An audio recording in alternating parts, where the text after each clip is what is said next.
चलो बच्चों, आज हम सब फिर से वही अगली क्लास लेके आपके सामने उपस्थित हैं और आज हम आपको बताएंगे about the Monera, kingdom Monera के विषय में डिस्कस करेंगे। कंप्लीट मोनेरा देखो, टीजीटी पीजीटी में 125 क्वेश्चन आते हैं और ये मानकर चले 90% प्लस आपको लाना है, यानी 112, 13, 14, 15 के ऊपर मार्क्स लेकर आना। 112, 13 और 15 को पाने के लिए दो बातें ध्यान रखनी होती। नंबर एक, बहुत कॉन्सेप्चुअल सारी चीजें पढ़ी हो। 100 क्वेश्चन के आसपास सब पहुंच जाते हैं, 100-105 तक पहुंच जाते हैं, लेकिन 105 के ऊपर या 100 के ऊपर जाने के लिए तो 8-10 क्वेश्चन आते हैं जो कॉन्सेप्ट बेस्ड होते हैं। हर बच्चा तैयारी करता है और बस तैयारी करते करते वो मैक्सिमम तैयारी करने पर वहीं रह जाता है। फिर वो कहता है 5-7 क्वेश्चन छूट गए थे, 2 क्वेश्चन बैक्टीरिया की इकोनॉमिक इंपॉर्टेंस के छूट गए थे, एक बैक्टीरिया के सेल वॉल का छूट गया था, एक जिम्नोस्पर्म का ये छूट गया था, एक जेनेटिक्स का क्वेश्चन पूरा रह गया था, एक ब्लड ग्रुप का नहीं आया था। तो उसे लगता है कि मुझे ब्लड ग्रुप आ रहा है, बहुत अच्छा था। जिम्नोस्पर्म में मैंने साइकस बहुत अच्छा पढ़ा हुआ, मैंने स्पाइनस बहुत अच्छा पढ़ा हुआ है, जिम्नोस्पर्म में टेट्रोफाइट्स और जिम्नोस्पर्म का कंपेयर टेट्रोफाइट से बहुत अच्छा कर पा रहा हूँ, टेट्रोफाइटा का ब्रायोफाइटा से कंपेयर बहुत अच्छा कर पा रहा हूँ। तो फिर भी कहीं ना कहीं कमी रह जाती है। बेटा उस कमी को दूर करने के लिए ही मैं अपने अनुभव से बता सकता हूँ कि मैं आपको 115, 112, 114 के ऊपर ही मार्क्स दिलाऊंगा, ये गारंटी है। बस आप मेरे सारे लेक्चर्स आसानी से और अच्छे से पढ़ने की कोशिश करते रहिए। आज बेटा हम मोनेरा आपको बताने चल रहे हैं। मोनेरा को बताने के लिए मैं किस तरीके से मोनेरा को डिस्कस करूंगा। मैं चाहूंगा मोनेरा को सबसे पहले मैं डिफाइन करूं कि मोनेरा को डिफाइन किसे कहते हैं। सेकंड नंबर बेटा हम इसका हैबिटाट बताना चाहेंगे बेटा, और थर्ड पॉइंट में इसका हिस्ट्री बताऊंगा कि इससे हिस्ट्री से संबंधित क्या है, और उसके बाद बेटा हम इसकी मॉर्फोलॉजी की बात करेंगे, मॉर्फोलॉजी की बात करेंगे, यानी कि मॉर्फोलॉजी में मैं साइज लूंगा, शेप लूंगा, स्ट्रक्चर लूंगा। साइज लूंगा, शेप लूंगा, बेटा क्या लूंगा, स्ट्रक्चर लूंगा। इसके बाद बेटा मॉर्फोलॉजी में साइज से स्ट्रक्चर बाद स्टेनिंग ऑफ द बैक्टीरिया बताएंगे बेटा। स्टेनिंग ऑफ बैक्टीरिया के साथ बेटा हिस्ट्री के साथ हमें क्वेश्चनों कह दें कि हिस्ट्री के बाद हम आपको यहाँ पे इसका क्लासिफिकेशन बताएंगे बेटा, ठीक है। स्टेनिंग बताएंगे बेटा, हम मोनेरा में न्यूट्रिशन की बात करेंगे। न्यूट्रिशन बाद बेटा हम सही मायने में रिप्रोडक्शन की बात करेंगे, और फिर इसकी इकोनॉमिक इंपॉर्टेंस की बात। कोई भी किसी भी साल का पेपर उठा दीजिए, मोनेरा बहुत इंपॉर्टेंट, लोअर तो बहुत इंपॉर्टेंट अपने आप में ही रहता है, ठीक है बेटा। तो मैं सबसे पहले इसे डिफाइन करता हूं, यानी कि मैं यहां से शुरू करता हूं। मैं डिफाइन करता हूं कि मोनेरा क्या होते हैं। 2 से 3 शब्दों में मुझे इसे बोलना है। मोनेरा का मतलब होते हैं दे आर प्रोकैरियोट्स। कैसे होते हैं बेटा ये?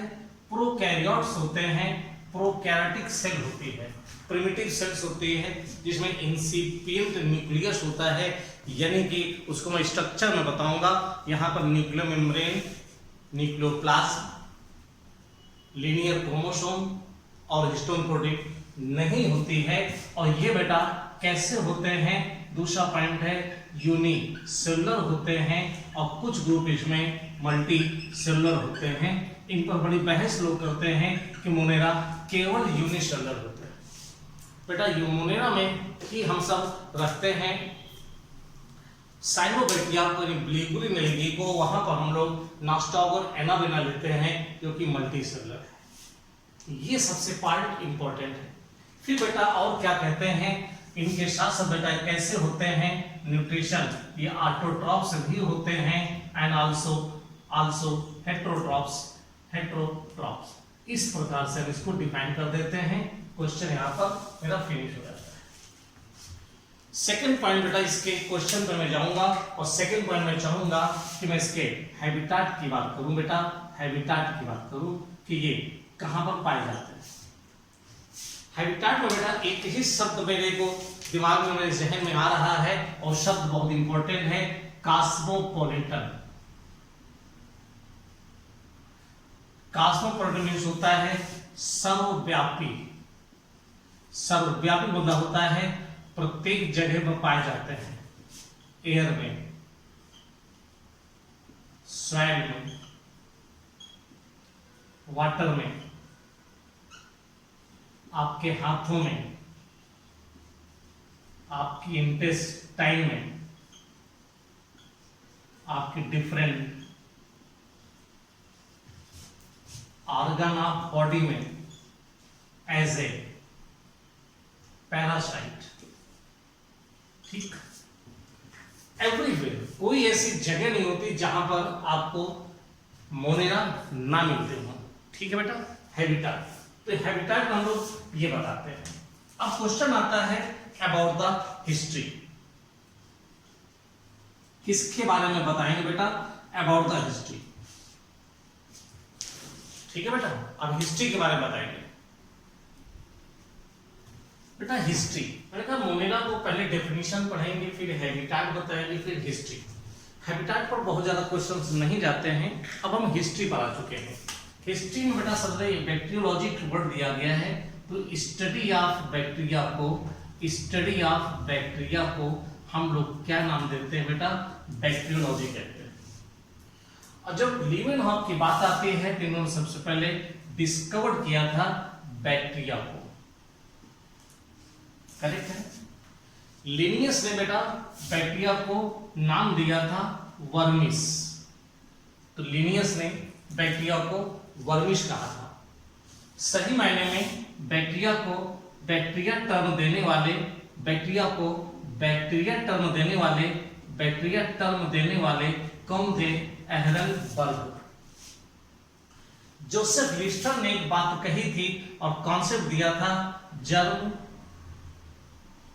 थ्योरी ऑफ डिजीज, यानी कि germs theory of disease. Disease without germs नहीं होता, जर्म्स कौन है? पैथोजन से।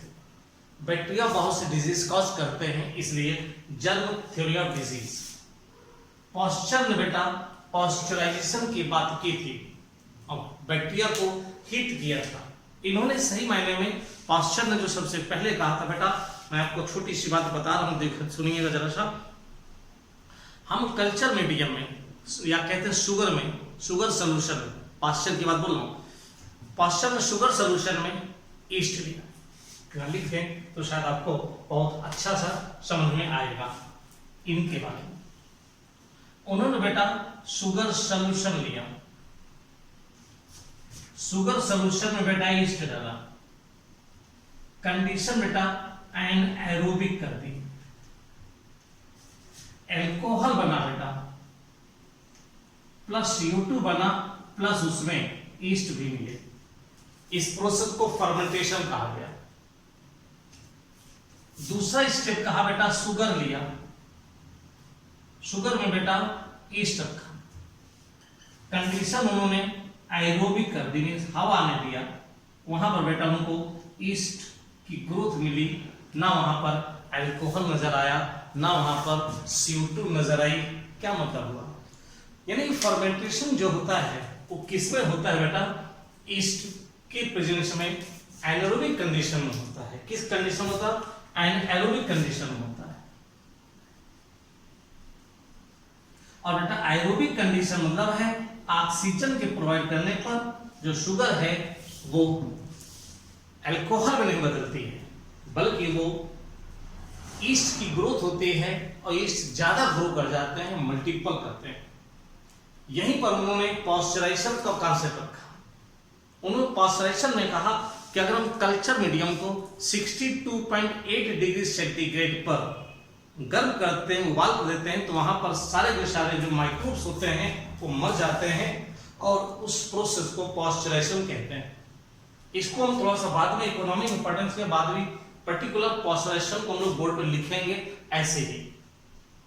अब क्वेश्चन आया बेटा रॉबर्ट कोच क्या कह रहे हैं? रॉबर्ट कोच बेटा कोच पॉस्टुलेट्स कहते हैं। रॉबर्ट कोच का कोच पॉस्टुलेट्स बेटा इस प्रकार का है, वो कहना चाहते हैं, वो ये बताना चाहते हैं कि जब तक इन्फेक्टेड कंपोनेंट को, इन्फेक्टेड मटेरियल को हम किसी बॉडी में इंटर करते नहीं, तब तक उसके अंदर डिजीज नहीं होती है। यानी कि इन्फेक्टेड चीज मेरी बॉडी में आएगी जिसमें बैक्टीरिया प्रेजेंट हो, तभी हमारी बॉडी में डिजीज होगी, अदरवाइज नहीं। करेक्ट है बेटा। उन्होंने कल्चर किया है, उन्होंने बैक्टीरिया का कल्चर किया और बैक्टीरिया की ग्रोथ हुई, फिर उसे ह्यूमन बॉडी में डाला और उसमें जब बैक्टीरिया थी तो ह्यूमन में डिजीज हुई। अगर वो उस कल्चर में बैक्टीरिया की ग्रोथ ना होती, ना मल्टीप्लाई करते, तो फिर ह्यूमन में ग्रोथ नहीं होती। ये कोच पोस्टुलेट्स हैं। रॉबर्ट कोच के लिए दो बातें और, इन्होंने बेटा एंथ्रेक्स की खोज की थी। बैक्टीरिया एंथ्रेसिस काज करते हैं ह्यूमन में। किसने खोजा था? रॉबर्ट कोच ने बेटा। ट्यूबरकुलोसिस कॉज करते हैं, इसको भी इन्होंने ह्यूमन में डिस्कवर किया। हालांकि पहले उन्होंने एंथ्रेक्स कैटल में खोजा था। कैटल में बेटा एंथ्रेक्स बैक्टीरिया होता है ये बताया। उसके बाद ट्यूबरकुलोसिस का बैक्टीरिया इन्होंने डिस्कवर किया। वहां ह्यूमन में ट्यूबरकुलोसिस होते हैं, किसके द्वारा होते हैं? वो माइकोबैक्टीरियम ट्यूबरकुलोसिस। फिर बेटा थोड़ा सा क्वेश्चन छोटा सा और पॉइंट लिखा होगा, उसको भी देख लो। गोल्डन एज ऑफ माइक्रोबायोलॉजी किस समय के पीरियड को कहा गया है? 1857 से लेकर के 1914 तक के पीरियड को गोल्डन एज ऑफ माइक्रोबायोलॉजी कहा गया। यानी ड्यूरिंग दिस पीरियड माइक्रोब्स की बहुत डिस्कवरी भी हुई है और बहुत इलेबोरेट हुआ है। इस समय तक माइक्रोब्स को बहुत ज्यादा, ध्यान से सुनिए बेटा, इस तो माइक्रोब जैसा था उसका यूज वैसे ही हम लोग देख रहे थे, चाहे वो डिजीज कॉज कर रहा हो, चाहे उसके द्वारा कोई विशेष प्रोडक्ट बन रहा हो। इस समय तक हमने माइक्रोब्स को मॉडिफाई करके यानी जेनेटिकली चेंज करके कुछ नया काम करने की कोशिश नहीं की थी, इसलिए ये सब पार्ट आ जाता है। तो बेटा मैंने 3 आर्टिकल यहाँ पर बताए। पहला डिफिनीशन बताया, दूसरा हैबिटेट बताया, तीसरा हिस्ट्री की बात की। इसके बाद बेटा हम आपको मॉर्फोलॉजी ऑफ बैक्टीरिया, इसके बाद बेटा हम आपको क्लासिफिकेशन बताएंगे। ठीक है बेटा, ओके। इस प्रकार से बेटा डेफिनेशन, हैबिटेट और हिस्ट्री के बाद मोलेरा का हम क्या डिस्कस करने चल रहे हैं? सही मायने में हम लोग क्लासिफिकेशन बताने जा रहे हैं। क्लासिफिकेशन में बैक्टीरिया को यानी मोलेरा को बेटा एक्चुअली में 2 मेन ग्रुप में डिवाइड किया गया है on the basis of ribosomal RNA. ध्यान रखना बेटा, राइबोसोमल आरएनए का मैंने नाम दिया है। एक को कहा जाता है आर्कीबैक्टीरिया और एक को कहा जाता है यूबैक्टीरिया। आर्कीबैक्टीरिया मींस होता है प्रिमिटिव, यानी ये सबसे प्रिमिटिव बैक्टीरिया है। यानी ये बैक्टीरिया बेटा सबसे ओल्डेस्ट बैक्टीरिया है। इन बैक्टीरिया को बेटा हम लोग लिविंग फॉसिल्स कहते हैं। यानी ये वो बैक्टीरिया हैं जो कालांतर में जब बने, आज से बिलियंस ईयर्स एगो बने, आज से 3.2 अरब वर्ष पहले ये बने और तब से लेकर के इनमें आज तक चेंज नहीं हुआ है। इन्हें लिविंग फॉसिल्स कहते हैं। ये प्रिमिटिव है, ओल्डेस्ट बैक्टीरिया है, इन्हें लिविंग फॉसिल्स कहते हैं। जबकि इनको बेटा हम लोग ट्रू बैक्टीरिया कहते हैं।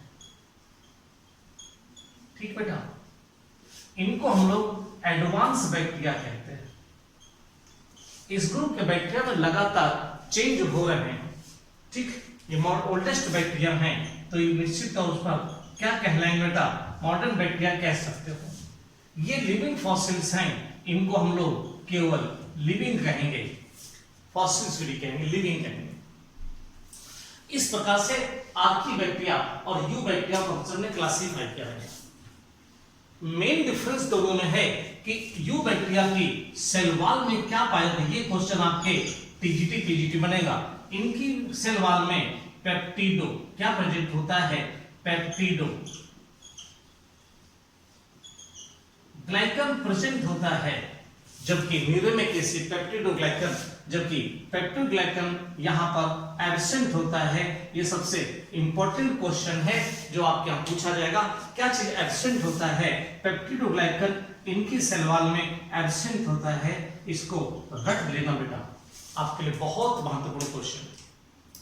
फिर क्वेश्चन आया कि आर्कीबैक्टीरिया को कैसे क्लासिफाई किया गया है? आर्कीबैक्टीरिया कहां पर रहते हैं? आर्कीबैक्टीरिया बेटा हार्श हैबिटेट में रहते हैं। हार्श हैबिटाट में रहते हैं, बहुत ही निगेटिव एडवर्स कंडीशन में, कठोर परिस्थितियों में रहने वाली कंडीशन को हार्श कंडीशन कहते हैं। हार्श हैबिटाट में रहने वाले बैक्टीरिया कौन से होते हैं, तब हम सब किसको बताएंगे बेटा, आर्कीबैक्टीरिया। अब बेटा एक सवाल ये उठता है कि आप कौन सा पेपर, टीजीटी पीजीटी पेपर दे रहे हैं, केवी का पेपर आप देंगे, एनसीईआरटी पूरी जम करके आती है, आपको एनसीईआरटी पूरी पढ़नी होगी। मैं आपको बेटा यहाँ पर एमपी कौशिक, रमेश गुप्ता, अगर हम ग्रेजुएशन लेवल पर जाएंगे तो बेटा वशिष्ठ की सीरीज के बारे में सब कुछ, जो भी आपके एग्जाम में जितना भी आता होगा, कोटपाल की सीरीज के बारे में, और यहाँ पर एनसीईआरटी, एवरीथिंग व्हाटएवर आपके क्वेश्चन में पूछा जा रहा है, एग्जाम में पूछा रहा है, मैं सबकी बात करूंगा। आर्कीबैक्टीरिया, प्रिमिटिव नहीं, सबसे प्रारंभिक बैक्टीरिया, मैं इसको हिंदी में बोलूंगा। अब बैक्टीरिया मतलब जीवाणु होता है बेटा, मोनेरा को मोनेरा ही लिखा जाएगा, और बैक्टीरिया मतलब जीवाणु होता है। ट्रू का मतलब होता है सही बैक्टीरिया, ठीक है ना, और मॉडर्न मतलब होता है आधुनिक बैक्टीरिया बेटा। लिविंग मतलब जो जीवित होते हैं, और जीवित जीवाश्म कहते हैं इनको। हार्श का मतलब मैंने बता दिया है, बहुत कठोर परिस्थितियों में रहने वाले, ठीक, कैसे परिस्थितियों में बेटा, कठोर परिस्थितियों में रहने वाले होंगे तो उसे हार्श हैबिटाट कहते हैं। और कठोर परिस्थितियां क्या हैं, इस बेसिस पर बेटा एक होते हैं हैलोफिल्स, हैलोफिल्स मैं कह रहा हूं, दूसरी हो गई बेटा इन्हें मिथेनोजेंस कहेंगे, मिथेनोजेंस कहेंगे, और तीसरे जो होते हैं वो कहलाते हैं थर्मो एसिडोफिल्स। फिल्स माने बेटा लविंग होता है, जन माने होता है जनरेट करने वाले, फिल्स माने लविंग, जन माने जनरेट करने वाले। अंग्रेजी शब्द तो बहुत ही अच्छी तरीके से आप एक्सप्लेन कर लेते हो। यानी फिल्स, हेलो माने बेटा सैलाइन, सैलाइन में होता है खारा, ठीक है, सैलाइन यानी खारे पानी में, सैलाइन वाटर में रहने वाले, समुद्र में रहने वाले, लविंग प्यार करने वाले, आप प्यार लिख सकते हो, लविंग माने फिल्स, लविंग। तो खारे पानी में रहने वाले बेटा जो होते हैं वो हैलोफिल्स कहलाते हैं। मैं दो शब्द और, हैलो HALO, मैं दो शब्दों को और बताऊंगा, HELO, हैलोफिल्स, और एक और बोलूंगा बेटा हेलियोफिल्स।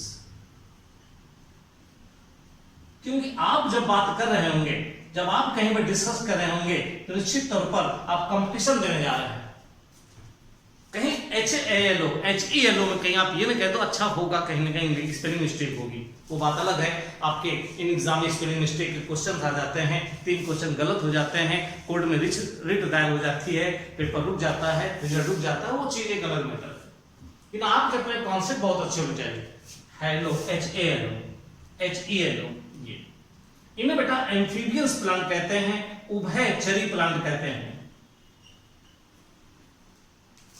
एम्फीबियस प्लांट कहते हैं। यानी ऐसा प्लांट जो कि 2 तरह के हैबिटेट में रहता हो, उन्हें हेलोफिल्स कहा जाता है।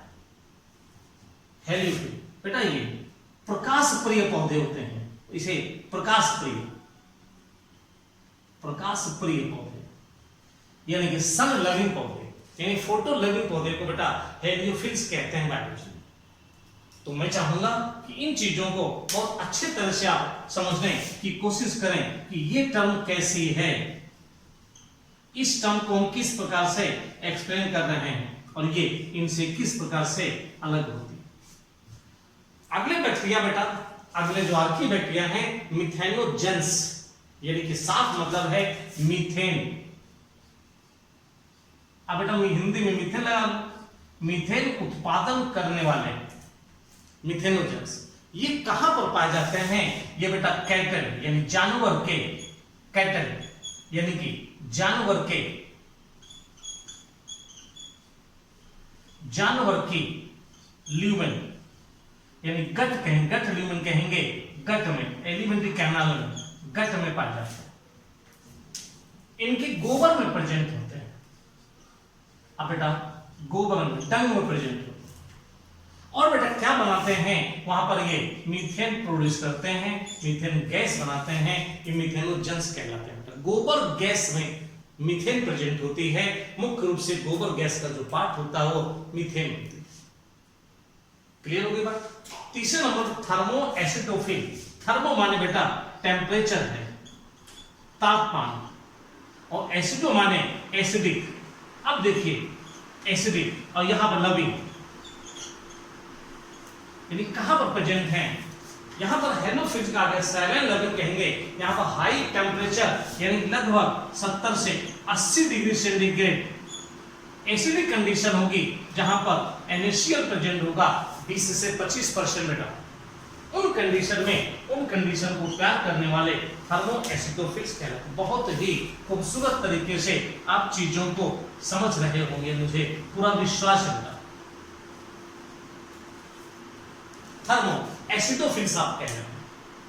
फिर बेटा मैं आपको यहां पर अगला पॉइंट बताऊंगा कि थर्मोएसिडोफिल्स दो काम करते हैं बेटा। क्या करते हैं ये बेटा? थर्मोएसिडोफिल्स दो चीजें करते हैं। ये सल्फर को बेटा ऑक्सीडाइज करते हैं और सल्फ्यूरिक एसिड बनाते हैं एरोबिक कंडीशन, जबकि ये सल्फर को बेटा रिड्यूस करते हैं बेटा एनाएरोबिक कंडीशन और हाइड्रोजन सल्फाइड बनाते हैं। ये दो क्वेश्चन कुछ एक्स्ट्रा हैं, बट आप लर्न कर डालिए, क्योंकि कंपटीशन में 125 क्वेश्चन कहां से कब कैसे पूछेंगे। मिनिमम आपको 3-4 किताबें पूरी रटी होनी चाहिए। MP कौशिक है, रमेश गुप्ता है, NCERT मालूम ही होनी चाहिए। तो बेटा मैं यहाँ पर मोनेरा की बात कर रहा था, मोनेरा में क्लासिफिकेशन की बात कर रहा था, मैं आर्कीबैक्टीरिया यूबैक्टीरिया की बात किया, दोनों में डिफरेंशिएट करके बताया, और आर्कीबैक्टीरिया का मैंने डिटेल आपको कर दिया। इन साथ ही साथ ये सोचिए आप कि हम यूबैक्टीरिया में क्या पढ़ना पसंद करेंगे। तो यूबैक्टीरिया में बेटा दो ग्रुप हो जाते हैं, एक को नाम सिंपली हम लोग बैक्टीरिया कहते हैं और दूसरे को बेटा हम लोग साइनोबैक्टीरिया कहते हैं। यानी अब हमारे पास ये मानकर चलिए मैं आपको आर्कीबैक्टीरिया पूरा बता चुका हूं, मैं आर्कीबैक्टीरिया आपको कंप्लीट पढ़ा चुका हूं। आर्कीबैक्टीरिया के लगभग आने वाले जितने भी क्वेश्चंस हैं वो पूरे हो चुके हैं। मुझे उम्मीद है आर्कीबैक्टीरिया में इतने जो क्वेश्चन मैंने लिखे हैं इनमें से आपके क्वेश्चन सारे फेल हो जाएं। तो बेटा इस मोनेरा में आपको 3 चीज मेजर रूप से पढ़नी है, मुख्य रूप से पढ़नी है। मैं लिख दूं नंबर 1 में बेटा आर्कीबैक्टीरिया जो मैंने इतना बताया, नंबर 2 में बेटा बहुत मोटे मोटे तौर पर बैक्टीरिया, नंबर 3 में बैक्टीरिया साइनोबैक्टीरिया। ये जो बचा हुआ आर्टिकल हमारा है मॉर्फोलॉजी, हम पहले बैक्टीरिया का पढ़ेंगे, उसमें शेप साइज और उसका शेप साइज और क्या बोलते हैं शेप साइज स्ट्रक्चर पढ़ेंगे, और स्टेनिंग बेटा हम बैक्टीरिया में पढ़ेंगे, न्यूट्रिशन बेटा हम बैक्टीरिया का पढ़ेंगे, रिप्रोडक्शन हम बैक्टीरिया का पढ़ेंगे, इकोनॉमिक इंपॉर्टेंस हम बैक्टीरिया का पढ़ेंगे। उसके बाद सिमिलर चीजें हम साइनोबैक्टीरिया में पढ़ेंगे। बैक्टीरिया में अब मेरा पहला आर्टिकल क्या होना चाहिए, तो बैक्टीरिया में पहला आर्टिकल पढ़ने वाला क्या होना चाहिए, तो जवाब है मॉर्फोलॉजी है। मॉर्फोलॉजी में ही बेटा स्टेनिंग हम लोग पढ़ेंगे क्वेश्चन में, इसके बाद बेटा इसमें हम न्यूट्रिशन पढ़ेंगे, इसके बाद इसका हम बेटा रिप्रोडक्शन पढ़ेंगे। बहुत आसान से बहुत अच्छे से पढ़ना बेटा, और फिर इकोनॉमिक इंपॉर्टेंस पढ़ेंगे, आर्थिक महत्व पढ़ेंगे। यानी कि फिर हिंदी में सुन लीजिए, बिल्कुल बहुत हिंदी में, बिल्कुल सीधी हिंदी में, अपनी देहाती हिंदी में बेटा, ठीक है। गांव की भाषा बोले नहीं बोला। मॉर्फोलॉजी का मतलब होता है उसके शेप साइज और स्ट्रक्चर को बताना है। स्टेन मतलब उसे रंगना, कलर करना, ग्राम ने जो स्टेन दिया था सेल वॉल के बेसिस को वो बताना है। न्यूट्रिशन यानी पोषण के बारे में डिस्कस करना है, और रिप्रोडक्शन यानी जनन के बारे में बताना है, और आर्थिक महत्व के बारे में बताना है। सिमिलर चीजें बेटा हम आपको किसके में बताएंगे, सिमिलर चीजें बेटा मॉर्फोलॉजी बताएंगे। स्टेनिंग यहाँ पर नहीं पढ़ेंगे, हम सब न्यूट्रिशन डिस्कस करेंगे, रिप्रोडक्शन और इकोनॉमी पर। सिमिलर चीजें बेटा साइनोबैक्टीरिया में मुझे बतानी है। क्लियर होगी बात? स्टेनिंग का मतलब वही चीजें हैं, ठीक है, ओके। इस प्रकार से बेटा ये आपकी आज मोनेरा को जो मैं बता रहा हूँ क्लासिफिकेशन पूरा हुआ, आर्कीबैक्टीरिया पूरा हुआ। अब जो हमारा आर्टिकल शुरू होगा वो बैक्टीरिया को लेकर होगा, और बेटा मॉर्फोलॉजी से शुरू होगा, ठीक है बेटा। बेटा मैं यूनिट वाइज की बात कर रहा हूँ, मैं यूनिट वाइज आपको क्वेश्चन डिस्कस करूंगा। बहुत जल्दी हमारे वीडियो आपको उपलब्ध हो जाएंगे, बहुत जल्दी। अभी मुझे केवल कुछ समय हुआ है आपके पास आने के लिए, आपके साथ जुड़ने के साथ साथ, और मैं आपको चाहता हूँ कि आपका मुझे प्यार मिलता रहे, मैं आपको अच्छी अच्छी चीज़ें देता रहूँ। मैं आपके सिलेक्शन के लिए भगवान से दुआएं मांगता हूँ कि जब भी पेपर हो, जैसा भी पेपर हो, आप उसमें सफल हो। मैं आपको बहुत जल्दी यूनिट वाइज यानी कि क्लासिफिकेशन की यूनिट पहली हम मानते हैं प्लांट क्लासिफिकेशन, जिसमें हम classification Monera, protista, algae, fungi, Thallophyta, पूरा बेटा, ब्रायोफाइटा, टेरिडोफाइटा, जिम्नो, एंजियोस्पर्म तक। एंजियोस्पर्म अलग कर देंगे बेटा, एंजियोस्पर्म मॉर्फोलॉजी आ जाएगी, एनाटॉमी आ जाएगी, लाइफ साइकिल ऑफ एंजियोस्पर्म आ जाएगा। तो जिम्नोस्पर्म तक का एक कॉम्पैक्ट जितना भी पीजीटी में एग्जाम में क्वेश्चन आ चुका है वो बहुत जल्दी आपको वीडियो उपलब्ध कराऊंगा, बहुत जल्दी आप उसे देखिएगा।